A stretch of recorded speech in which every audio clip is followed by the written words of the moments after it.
Guardian's at Adweek New York, and I'm speaking to Joanna Coles, the editor-in-chief of Cosmopolitan magazine.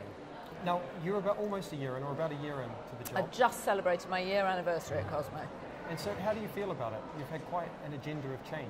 How do you feel? Well, A, I can't believe I've been there a year because it's whistled past, and B, it's so much fun. I mean, every day we have conversations that have us howling with laughter on the floor, usually about men and sex. But the fun part is really talking to people like Sheryl Sandberg. We've increased the work content hugely because it's in the culture right now. Women are very interested in what's going on, especially in America, where they have complete parity with men at entry level and yet seem unable to rise to real leadership positions. You know, 20% of the Senate, which is only 100 seats, so women have 20 seats in the Senate. They have 18% of Congress, and 3% of Fortune 500 companies are run by women. It's not enough. And the odd thing is that all businesses, when they have more women on the board, when they have diversity on the board that reflects the customer base, are more successful. So it's a way, you know, women are trying to make men and women think differently about how to help women get into senior leadership positions. Do you think on the question of the board, there's been a lot of discussion about that in the UK, and there's sort of two schools of thought. Do you engineer it from inside a company, or do you look for some sort of legislation? We want X% by law of women on a board. Where do you stand on how that should be achieved? Well, I think it's very interesting. I've talked to Helena Morrissey about this, who I find the most phenomenal woman, especially because she has such a big job and 9 children. I can't even imagine how she maneuvers them around. She told me she has some extraordinary SUV. I think it's tricky. I mean, it's a bit like press regulation. On the one hand, you want to leave it up to the press. You want to leave it up to business to understand that actually it's better for everybody to have more diversity. On the other, you want to be able to say, if you don't police yourselves, we will police you. So I would love you to ask me the question again in 2 to 3 years, and by that point I may be wielding the force of the law. Now, on the business point of view, you have to tell me if these figures are right, because I didn't quite believe them when I first read it. It seems that the sales are flat year on year. And as far as I'm concerned, when you're talking about anything which involves dead trees being turned into a product, flat is rather remarkable. In the UK, I think the Cosmo's down a couple of percent period on period, and maybe double digits year on year. Is that right? Is it flat? Did I read that right, or did I see something? Our circulation is, I think, actually totally up about 1% since I got there. What you've seen and what's really exciting is a massive transfer, it's not entirely transfer, but we've seen this massive growth of subscriptions on the tablet. And that was, I think, something that we'd hoped for, but we hadn't anticipated. Cosmo, as I understand it, is the #1 selling magazine on the tablet. So we have almost 300,000 subscriptions on the tablet, which is extraordinary. And I think the next... Over what period? When did your tablet edition launch? About 18 months ago. So well, maybe 2 years ago. 2 years ago. So yeah, very, very strong growth. And I think the second most popular magazine on the tablet is O magazine. And then the most popular is a gaming magazine, which is given away free, but we charge for it.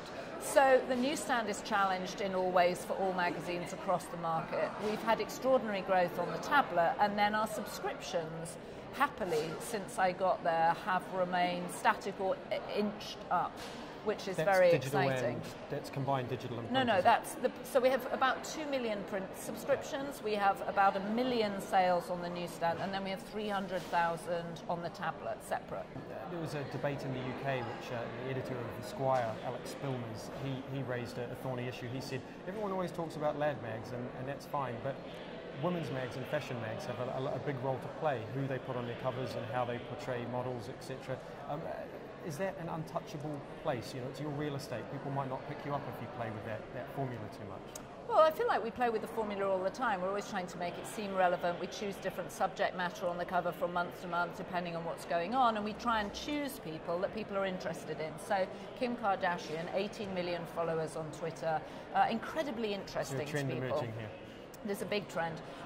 Happily, she sells magazines too, but she's very interesting to young women because they see her as actually having it all. You know, she now has Kanye, she has a baby, she has a lot of money, which she's sort of managed to create around herself, and they find her intriguing. Miley Cyrus we had in our March issue, again, a character who's incredibly interesting. I mean, she's got the #1 song right now. Wrecking Ball has had a record number, literally a record number of videos the minute it came out, and it's a fantastic song.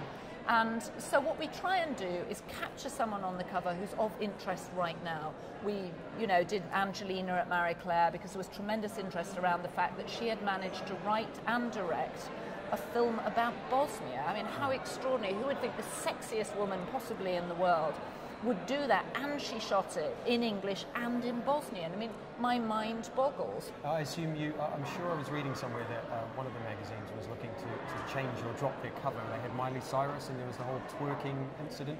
I'm sure you had her in March. I'm sure you wouldn't have thought of dropping her. Wouldn't it have just made it a more interesting issue? Well, to me it would. I mean, different magazines have different issues. I think the idea there was of distaste, that the magazine had felt that her behaviour was distasteful. I mean, for me, distaste would you have kept is it different. If she was coming up?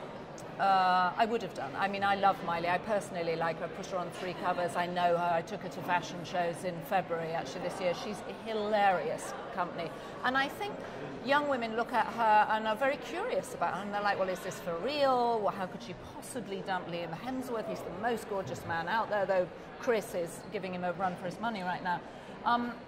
But to me, distaste is, a $9,000 dress, for someone who's clearly never going to afford it. And that to me is not actually even a dream or aspirational. It's kind of like a weird disconnect. So I think there are various levels of distaste across magazines. My distaste would not be Miley Cyrus having fun at the VMAs in a way that men have always had.